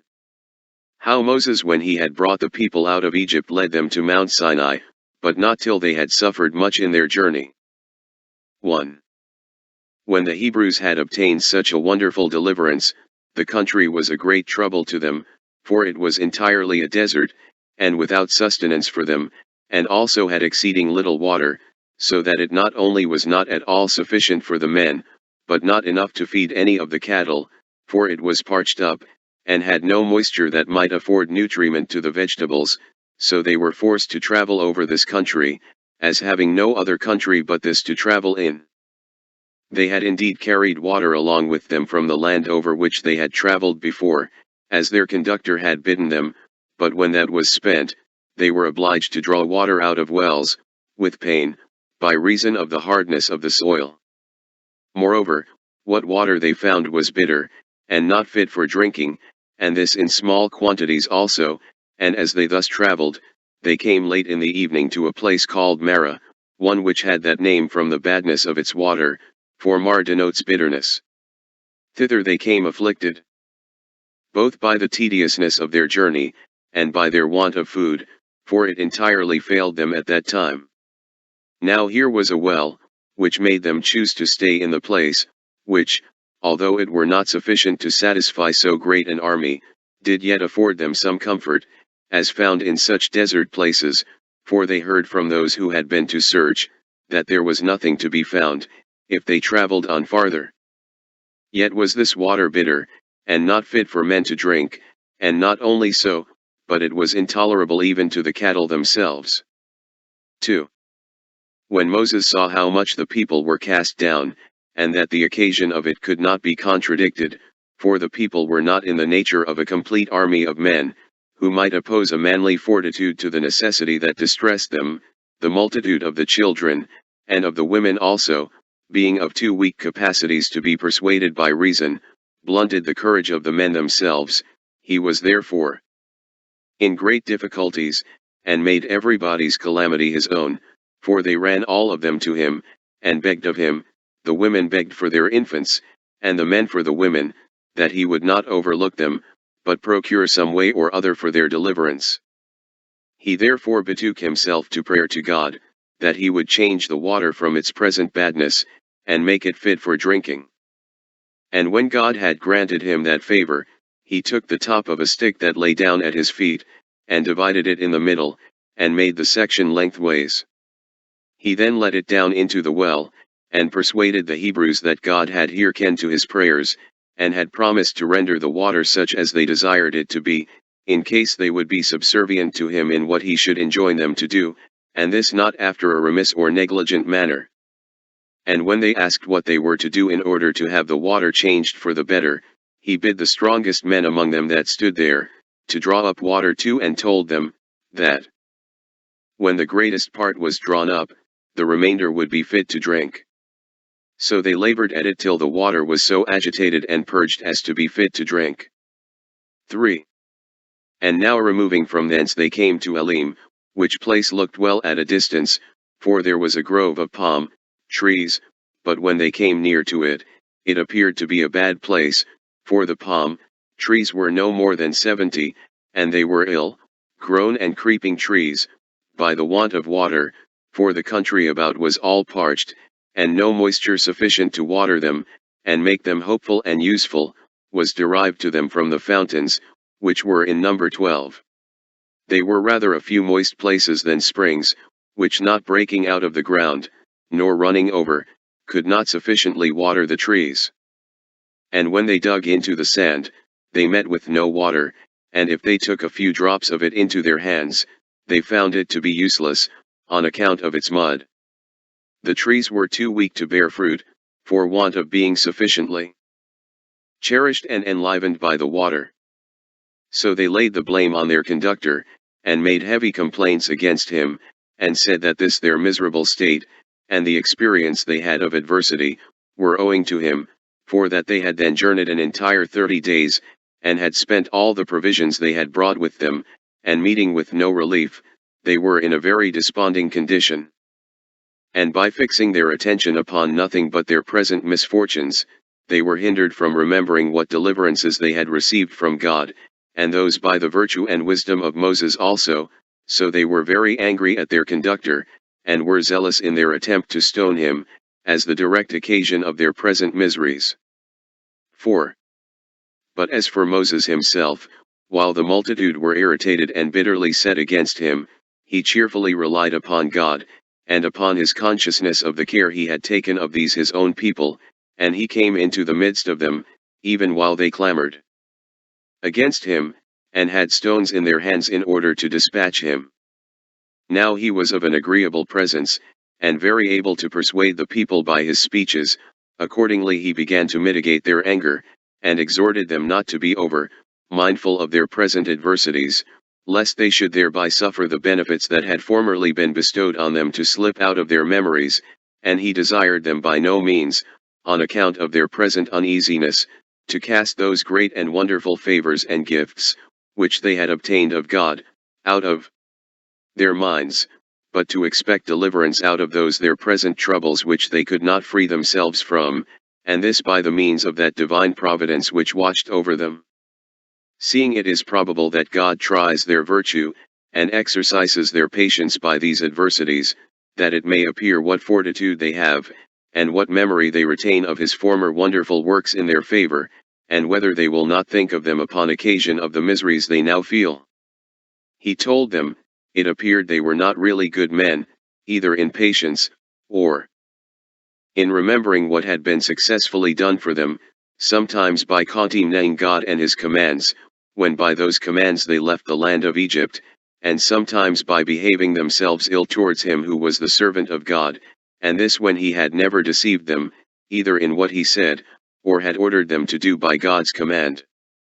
He also put them in mind of all that had passed, how the Egyptians were destroyed when they attempted to detain them, contrary to the command of God, and after what manner the very same river was to the others bloody, and not fit for drinking, but was to them sweet, and fit for drinking, and how they went a new road through the sea, which fled a long way from them, by which very means they were themselves preserved, but saw their enemies destroyed, and that when they were in want of weapons, God gave them plenty of them, and so he recounted all the particular instances, how when they were, in appearance, just going to be destroyed, God had saved them in a surprising manner, and that he had still the same power, and that they ought not even now to despair of his providence over them, and accordingly he exhorted them to continue quiet, and to consider that help would not come too late, though it come not immediately, if it be present with them before they suffer any great misfortune, that they ought to reason thus, that God delays to assist them, not because he has no regard to them, but because he will first try their fortitude, and the pleasure they take in their freedom, that he may learn whether you have souls great enough to bear want of food, and scarcity of water, on its account, or whether you rather love to be slaves, as cattle are slaves to such as own them, and feed them liberally, but only in order to make them more useful in their service. That as for himself, he shall not be so much concerned for his own preservation, for if he die unjustly, he shall not reckon it any affliction, but that he is concerned for them, lest, by casting stones at him, they should be thought to condemn God himself. 5. By this means Moses pacified the people, and restrained them from stoning him, and brought them to repent of what they were going to do. And because he thought the necessity they were under made their passion less unjustifiable, he thought he ought to apply himself to God by prayer and supplication, and going up to an eminence, he requested of God for some succor for the people, and some way of deliverance from the want they were in, because in him, and in him alone, was their hope of salvation, and he desired that he would forgive what necessity had forced the people to do, since such was the nature of mankind, hard to please, and very complaining under adversities. Accordingly God promised he would take care of them, and afford them the succor they were desirous of. Now when Moses had heard this from God, he came down to the multitude. But as soon as they saw him joyful at the promises he had received from God, they changed their sad countenances into gladness. So he placed himself in the midst of them, and told them he came to bring them from God a deliverance from their present distresses. Accordingly a little after came a vast number of quails, which is a bird more plentiful in this Arabian Gulf than anywhere else, flying over the sea, and hovered over them, till wearied with their laborious flight, and, indeed, as usual, flying very near to the earth, they fell down upon the Hebrews, who caught them, and satisfied their hunger with them, and supposed that this was the method whereby God meant to supply them with food. Upon which Moses returned thanks to God for affording them his assistance so suddenly, and sooner than he had promised them. 6. But presently after this first supply of food, he sent them a second, for as Moses was lifting up his hands in prayer, a dew fell down, and Moses, when he found it stick to his hands, supposed this was also come for food from God to them. He tasted it, and perceiving that the people knew not what it was, and thought it snowed, and that it was what usually fell at that time of the year, he informed them that the dew did not fall from heaven after the manner they imagined, but came for their preservation and sustenance. So he tasted it, and gave them some of it, that they might be satisfied about what he told them. They also imitated their conductor, and were pleased with the food, for it was like honey in sweetness and pleasant taste, but like in its body to bdellium, one of the sweet spices, and in bigness equal to coriander seed. And very earnest they were in gathering it, but they were enjoined to gather it equally the measure of an omer for each one every day, because this food should not come in too small a quantity, lest the weaker might not be able to get their share, by reason of the overbearing of the strong in collecting it. However, these strong men, when they had gathered more than the measure appointed for them, had no more than others, but only tired themselves more in gathering it, for they found no more than an omer apiece, and the advantage they got by what was superfluous was none at all, it corrupting, both by the worms breeding in it, and by its bitterness. So divine and wonderful a food was this. It also supplied the want of other sorts of food to those that fed on it. And even now, in all that place, this manna comes down in rain, for according to what Moses then obtained of God, to send it to the people for their sustenance. Now the Hebrews call this food manna, for the particle man, in our language, is the asking of a question. What is this? So the Hebrews were very joyful at what was sent them from heaven. Now they made use of this food for 40 years, or as long as they were in the wilderness. 7.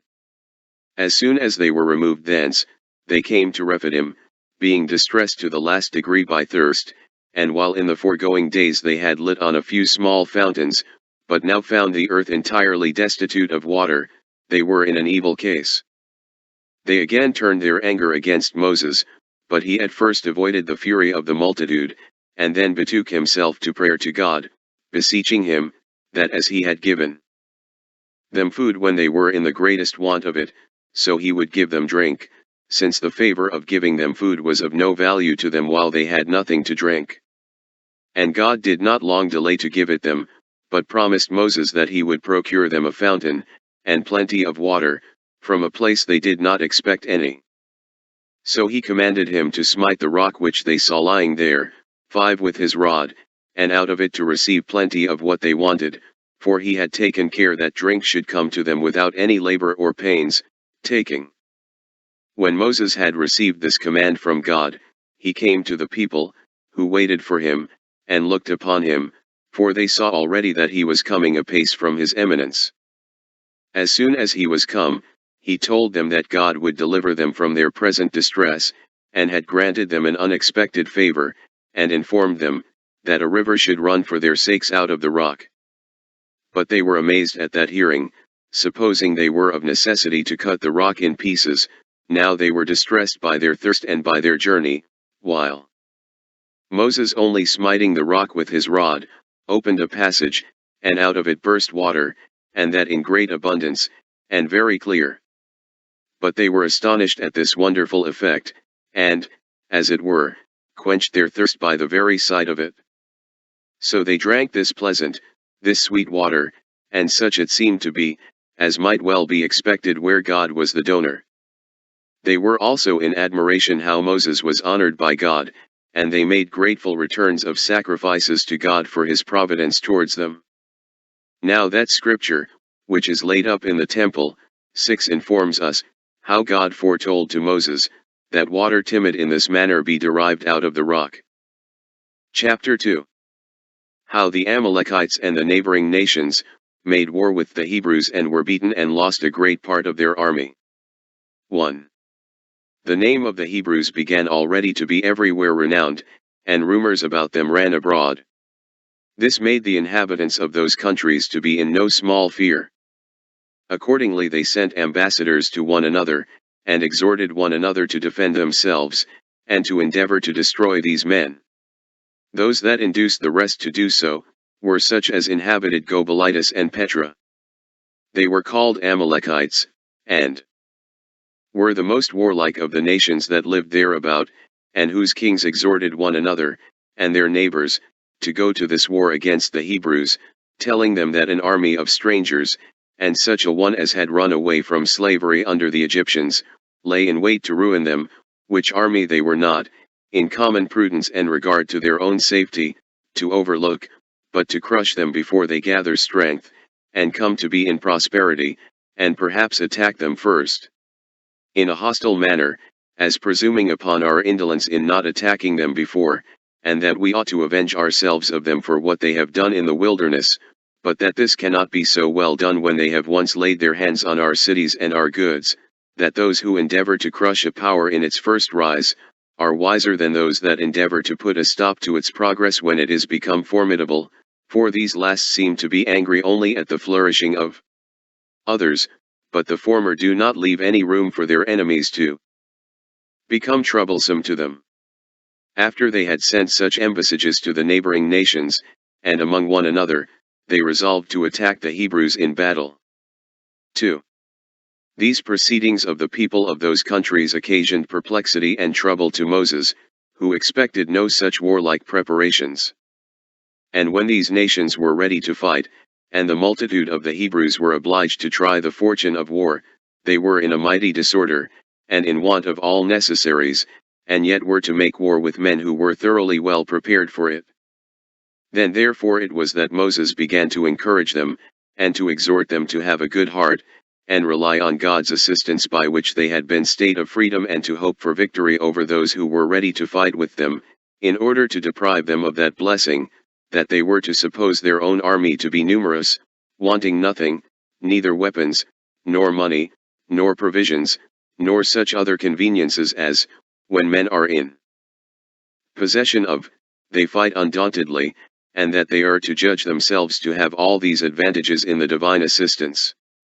They are also to suppose the enemy's army to be small, unarmed, weak, and such as want those conveniences which they know must be wanted, when it is God's will that they shall be beaten, and how valuable God's assistance is, they had experienced in abundance of trials, and those such as were more terrible than war, for that is only against men, but these were against famine and thirst, things indeed that are in their own nature insuperable, as also against mountains, and that sea, which afforded them no way for escaping, yet had all these difficulties been conquered by God's gracious kindness to them.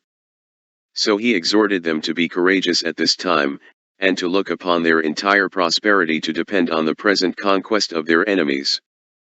3. And with these words did Moses encourage the multitude, who then called together the princes of their tribes, and their chief men, both separately and conjointly.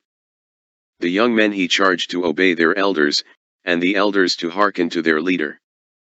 So the people were elevated in their minds, and ready to try their fortune in battle, and hoped to be thereby at length delivered from all their miseries.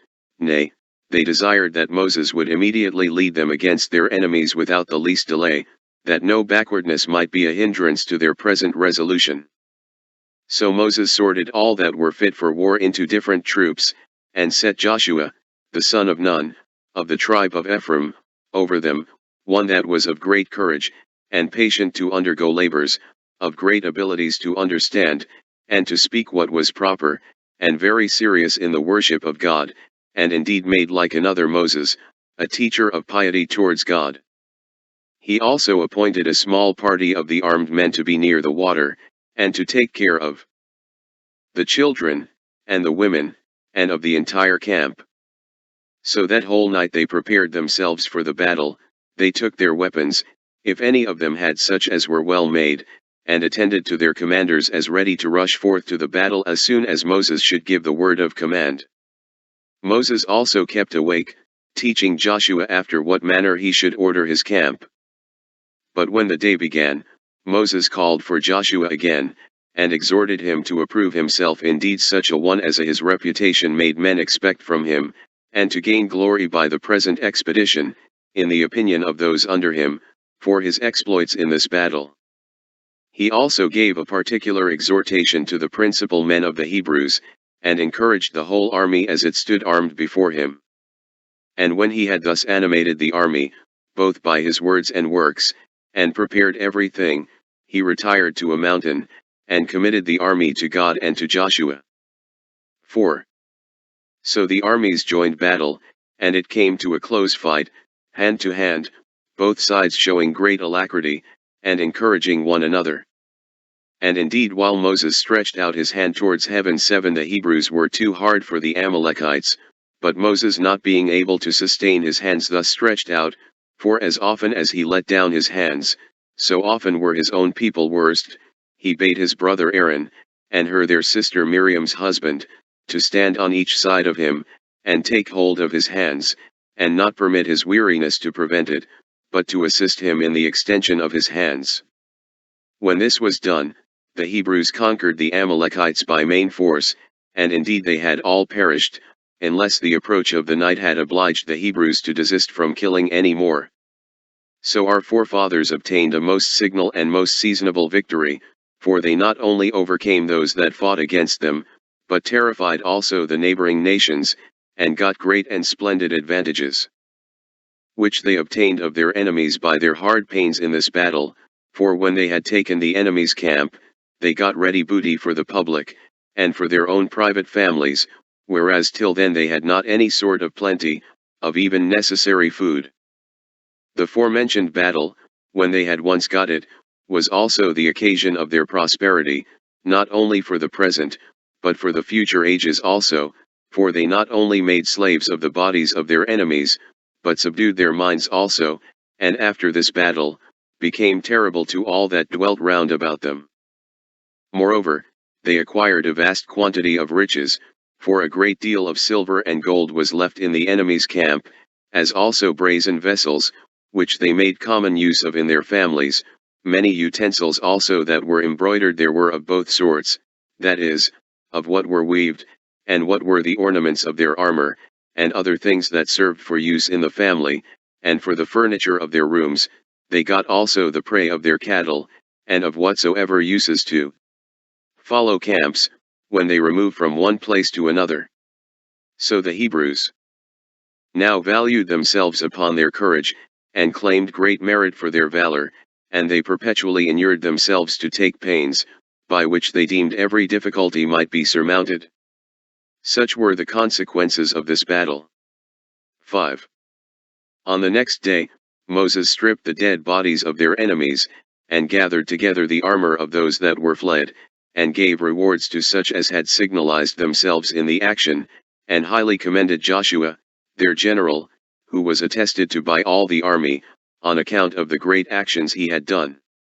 Nor was any one of the Hebrews slain, but the slain of the enemy's army were too many to be enumerated. So Moses offered sacrifices of thanksgiving to God, and built an altar, which he named the Lord the Conqueror. He also foretold that the Amalekites should utterly be destroyed, and that hereafter none of them should remain, because they fought against the Hebrews, and this when they were in the wilderness, and in their distress also. Moreover, he refreshed the army with feasting. And thus did they fight this first battle with those that ventured to oppose them, after they were gone out of Egypt. But when Moses had celebrated this festival for the victory, he permitted the Hebrews to rest for a few days, and then he brought them out after the fight, in order of battle, for they had now many soldiers in light armor. And going gradually on, he came to Mount Sinai, in 3 months' time after they were removed out of Egypt, at which mountain, as we have before related, the vision of the bush, and the other wonderful appearances, had happened. Chapter 3. That Moses kindly received his father in law, Jethro, when he came to him to Mount Sinai. Now when Raguel, Moses' father in law, understood in what a prosperous condition his affairs were, he willingly came to meet him. And Moses and his children, and pleased himself with his coming. And when he had offered sacrifice, he made a feast for the multitude, near the bush he had formerly seen, which multitude, every one according to their families, partook of the feast. But Aaron and his family took Raguel, and sung hymns to God, as to him who had been the author-procurer of their deliverance and their freedom. They also praised their conductor, as him by whose virtue it was that all things had succeeded with them. Raguel also, in his Eucharistical oration to Moses, made great encomiums upon the whole multitude, and he could not but admire Moses for his fortitude, and that humanity he had shown in the delivery of his friends. Chapter 4. How Raguel suggested to Moses to set his people in order, under their rulers of thousands, and rulers of hundreds, who lived without order before, and how Moses complied in all things with his father, in law's admonition. 1. The next day, as Raguel saw Moses in the of a crowd of business, for he determined the differences of those that referred them to him, every one still going to him, and supposing that they should then only obtain justice, if he were the arbitrator, and those that lost their causes thought it no harm, while they thought they lost them justly, and not by partiality. Raguel however said nothing to him at that time, as not desirous to be any hindrance to such as had a mind to make use of the virtue of their conductor. But afterward he took him to himself, and when he had him alone, he instructed him in what he ought to do, and advised him to leave the trouble of lesser causes to others, but himself to take care of the greater, and of the people's safety, for that certain others of the Hebrews might be found that were fit to determine causes, but that nobody but a Moses could take of the safety of so many 10,000s. Be therefore, says he, insensible of thine own virtue, and what thou hast done by ministering under God to the people's preservation. Permit, therefore, the determination of common causes to be done by others, but do thou reserve thyself to the attendance on God only, and look out for methods of preserving the multitude from their present distress. Make use of the method I suggest to you, as to human affairs, and take a review of the army, and appoint chosen rulers over tens of thousands, and then over thousands, then divide them into 500s, and again into hundreds, and into 50s, and set rulers over each of them, who may distinguish them into 30s, and keep them in order, and at last number them by 20s and by 10s, and let there be one commander over each number, to be denominated from the number of those over whom they are rulers, but such as the whole multitude have tried, and do approve of, as being good and righteous men. 8. And let those rulers decide the controversies they have one with another. But if any great cause arise, let them bring the cognizance of it before the rulers of a higher dignity, but if any great difficulty arise that is too hard for even their determination, let them send it to thee. By these means 2 advantages will be gained: the Hebrews will have justice done them, and thou wilt be able to attend constantly on God, and procure him to be more favorable to the people. 2. This was the admonition of Raguel, and Moses received his advice very kindly, and acted according to his suggestion. Nor did he conceal the invention of this method, nor pretend to it himself, but informed the multitude who it was that invented it. Nay, he has named Raguel in the books he wrote, as the person who invented this ordering of the people, as thinking it right to give a true testimony to worthy persons, although he might have gotten reputation by ascribing to himself the inventions of other men, whence we may learn the virtuous disposition of Moses, but of such his disposition, we shall have proper occasion to speak in other places of these books. Chapter 5. How Moses ascended up to Mount Sinai, and received laws from God, and delivered them to the Hebrews. 1. Now Moses called the multitude together, and told them that he was going from them unto Mount Sinai to converse with God, to receive from him, and to bring back with him, a certain oracle, but he enjoined them to pitch their tents near the mountain, and prefer the habitation that was nearest to God, before one more remote.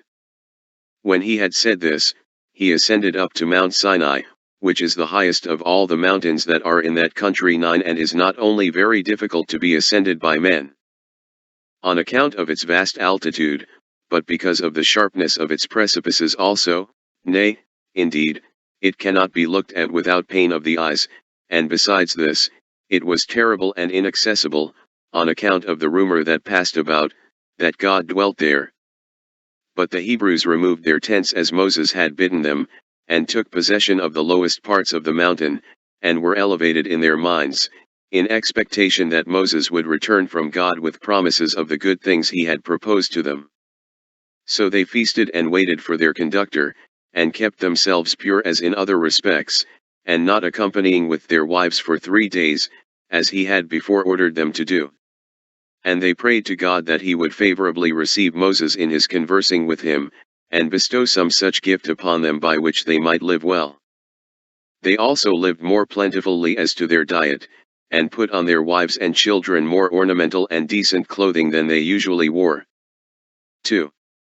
So they passed 2 days in this way of feasting, but on the 3rd day, before the sun was up, a cloud spread itself over the whole camp of the Hebrews, such a one as none had before seen, and encompassed the place where they had pitched their tents, and while all the rest of the air was clear, there came strong winds, that raised up large showers of rain, which became a mighty tempest.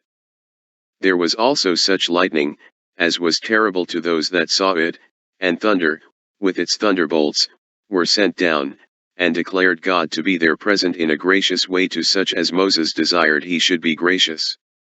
Now, as to these matters, every one of my readers may think as he pleases, but I am under a necessity of relating this history as it is described in the sacred books.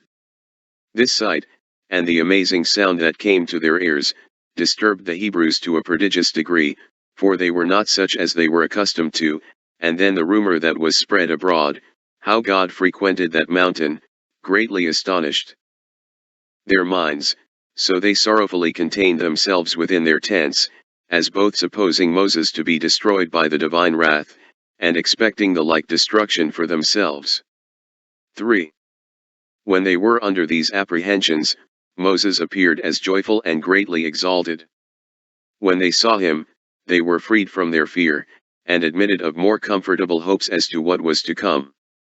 The air also was become clear and pure of its former disorders, upon the appearance of Moses, whereupon he called together the people to a congregation, in order to their hearing what God would say to them, and when they were gathered together, he stood on an eminence whence they might all hear him, and said, God has received me graciously, O Hebrews, as he has formerly done, and has suggested a happy method of living for you, and an order of political government, and is now present in the camp. I therefore charge you, for his sake and the sake of his works, and what we have done by his means, that you do not put a low value on what I am going to say, because the commands have been given by me that now deliver them to you, nor because it is the tongue of a man that delivers them to you, but if you have a due regard to the great importance of the things themselves, you will understand the greatness of him whose institutions they are, and who has not disdained to communicate them to me for our common advantage, for it is not to be supposed that the author of these institutions is barely Moses, the son of Amram and Jochebed, but he who obliged the Nile to run bloody for your sakes, and tamed the haughtiness of the Egyptians by various sorts of judgments, he who provided a way through the sea for us, he who contrived a method of sending us food from heaven, when we were distressed for want of it, he who made the water to issue out of a rock, when we had very little of it before, he by whose means Adam was made to partake of the fruits both of the land and of the sea, he by whose means Noah escaped the deluge, he by whose means our forefather Abraham, of a wandering pilgrim, was made the heir of the land of Canaan, he by whose means Isaac was born of parents that were very old, he by whose means Jacob was adorned with 12 virtuous sons, he by whose means Joseph became a potent lord over the Egyptians, he it is who conveys these instructions to you by me as his interpreter. And let them be to you venerable, and contended for more earnestly by you than your own children and your own wives, for if you will follow them, you will lead a happy life, you will enjoy the land fruitful, the sea calm, and the fruit of the womb born complete, as nature requires. You will be also terrible to your enemies, for I have been admitted into the presence of God and been made a hearer of his incorruptible voice, so great is his concern for your nation, and its duration. 4. When he had said this, he brought the people, with their wives and children, so near the mountain, that they might hear God himself speaking to them about the precepts which they were to practice, that the energy of what should be spoken might not be hurt by its utterance by that tongue of a man, which could but imperfectly deliver it to their understanding. And they all heard a voice that came to all of them from above, insomuch that no one of these words escaped them, which Moses wrote on 2 tables, which it is not lawful for us to set down directly, but their import we will declare. To be stronger than the other people, right? Who's stronger than us?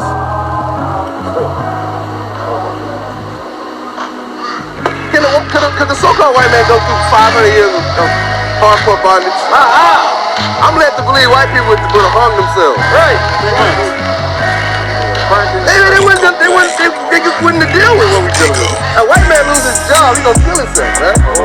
We gonna take a nap, man. Right? Wall Street. Yeah, Wall Street. And they had something, the brother was talking to you about Black Wall Street earlier. They literally bombed Black Wall Street, brother. They dropped a bomb on it, right? See what I'm saying? So we're showing you the truth of the Bible, brother. The Lord is not dealing with equality, and then it's all one people. Right. The Lord divided the nation. That's right. Deuteronomy 32. It'll come right back right there. Let me Deuteronomy 32 and 7. See, America's that great motion, but we're going to read Revelation to show you why the Chinese woman, see the Chinese man and woman right there? Those are Moabites in the Bible. Right. All right, it's a reason they're in America. All right, but I'm going to show you, they get ready to go back to China. Give me Isaiah 13 and 14. All right, China's going to invade Taiwan. Okay, read that. The book of Deuteronomy, chapter 32. Hold on. Read that, Isaiah 13 and 14. The book of Isaiah, chapter 13 and verse 14. Read it, and we read in prophecy to you, brother. These are things that are about to happen. Go ahead. And it shall be as the chase road. It shall be as the chase road. What is a roe? A roe is a deer. What happens when you see a deer and they turn and see you? And they gone. Right. Can you catch a deer? No, that thing is gone. By the time you get out the car, all right, you gonna be. Yeah. What the hell are you? Go ahead. That's how man is getting ready to be in the earth. Read. And as a sheep that no man taketh up. Come on. They shall turn. It's like it. They shall every man turn to his own people. They shall what? They shall every man turn to his own people. The Lord said all these nations, the nasty Arab man selling you the damn cigarettes in the corner store, all right, the stinky East Indian man, all of them are going to go back to their lands. That's right. The China man is going to go to his own people. That's right. Read. And flee every one into his own land. Into what? Into his own land. So when I just told that Chinese couple right there that they're going back to China soon, am I lying? Oh, we reading it out the Bible. All right, brother. All right, give me some there, brother. That's all I'm saying, brother. All right, let me know what I'm saying. Read out. Everyone that is found. Everyone that's found. Let's say you don't want to. Right? Let's say you got one little Moabite and they want to stay over here. Yep. Read. Everyone that is found shall be thrust through. Because race wars are coming. They're going to die. That's right. The God is about to show you he's not about everybody being together. That's right. Race wars are about to kick off, brother. You're about to have more white people going in the stores shooting black people. Read. Everyone that is joined unto them. Like you said. Like Martin Luther King said. If a little black baby and a little white baby could just be together. Martin Luther King's dream is not the will of the Lord, man. Right. Give me the book of Sirach, chapter 34 and 1.